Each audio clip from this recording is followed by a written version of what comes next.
of glaciers. In cold regions like Himalayas, Alps, they get snowfall every day instead of rainfall, and the snow is accumulated as the ice and it flows slowly down due to the gravitational force. And when they reaches warm area, the ice melts and becomes as a small river. The river starts. So this is how the Ganga river is formed by the Gangotri glacier. The slow movement of mass ice is called the glacier.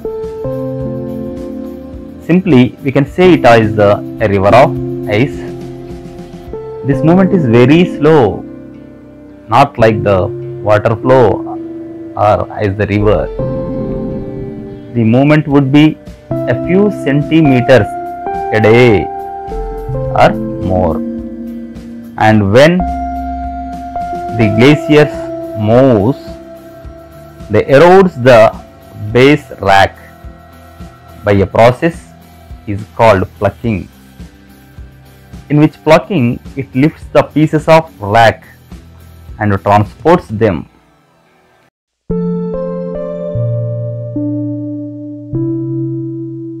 So these pieces of rock and moving ice will erode.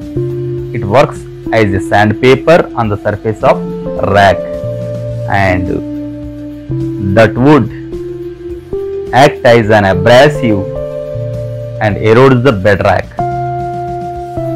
Through this dual process, one is plucking, the second one is the abrasion. Glaciers create a U-shaped valley. As the glacier moves, it acquires pebbles, cobbles, sand, etc.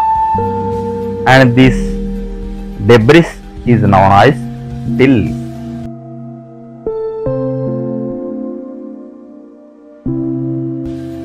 Actually, it is acquired by the glacier from mountainous slopes and side valleys, floors, etc. The till cannot be carried by the glacier because when the glacier melts and it becomes water, it is not in a position to carry that load. So the glacier will deposit these till at various parts of the glacier. The deposition of this till is called moraines.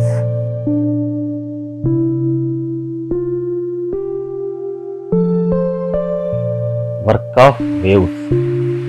Due to the erosion and deposition of the sea waves, coastal landforms are created. When sea waves continuously strike at the rocks, the cracks will be developed in the rocks. Gradually, the hollow caves are created in the rocks. Over the time, as the erosion continues, the caves becomes bigger and bigger, and finally only the roof of the caves remain.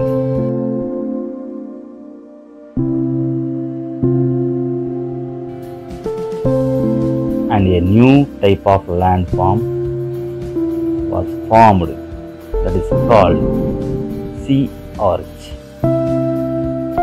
Further erosion continues and it breaks the roof also. At the end, only the walls are left. These walls-like features are called stalks, sea stalks. Sometimes the steep, rocky coast rising almost vertically above the sea level is called sea cliff. And when the sea cliff is weathered further, they form rugged capes and bays. Cape is nothing but Cape is a headland cutting out into the sea. Bay is a part of the sea enclosed by land on three sides. Due to the deposition of sediments along the seashore, the beaches are formed. Work of wind. Generally, the different types of landforms are formed by the movement of the winds with the force of the wind. Wind is a dominant agent, especially in the hot deserts. About 1/5 of the world's land is made up of deserts.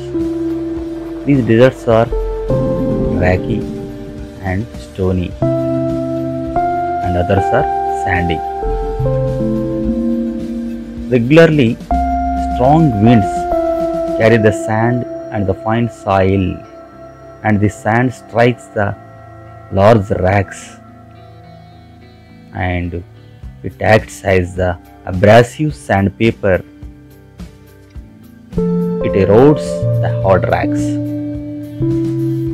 The wind action creates erosional and depositional landforms in the desert. For example, mushroom rock. You can see here the rock's lower part is eroded than the upper part. So it has the narrow bottom and the wider top. It looks like the mushrooms, so it is called as the mushroom rock. The another landform is Inselberg.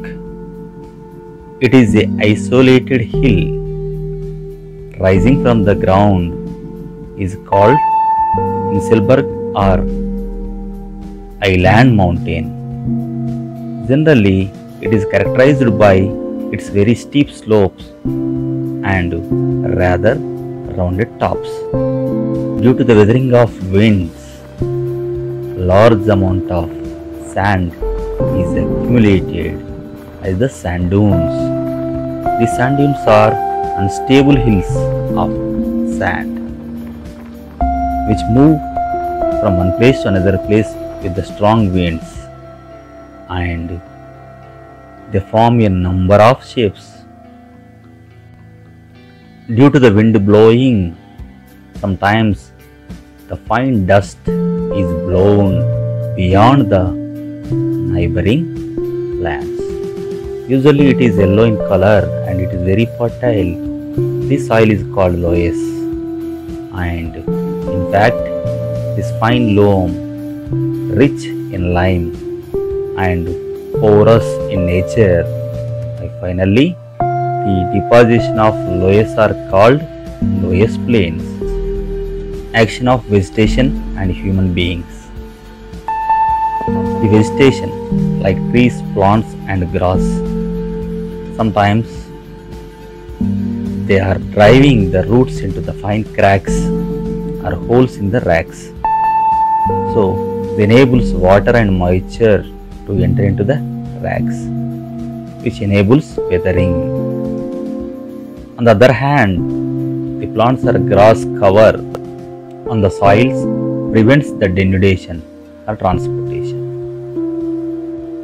Human beings also have the major role in changing the crust of the earth on which we live.